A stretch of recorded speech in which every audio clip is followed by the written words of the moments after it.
Evet arkadaşlar, tarih 13.09.2025, saat 12, yarım saat var. 11.30. İyi vuruş aldık bakalım. Dolu mu? Dolu oğlum, Mahmut'um görmüyor musun? Kapat ya. Kapalıyor, güzel kapalıyor. Oltanın ucunu kes.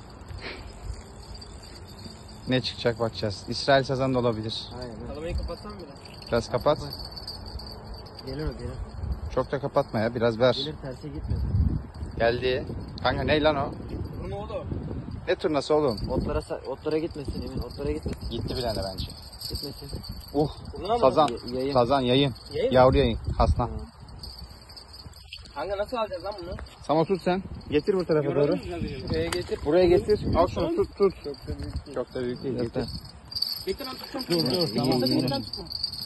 Sen tutma kanka, bekle. Ya oğlum sakin olsana. Dur Emin, düşersin aşağı. Orası batak anasını. Orası batak be. Tamam Dur. tut şöyle. Oğlum videoya çeksene lavuk. Video çek. Tak. Oğlum canlı aldık lan, canlı yan. Oğlum var lan bunun bayağı büyük. Kanka bu yenir ya. Yener ya. Bu yenir kanka, affedilmez. Bunu salarsak ayıp olur. Tamam.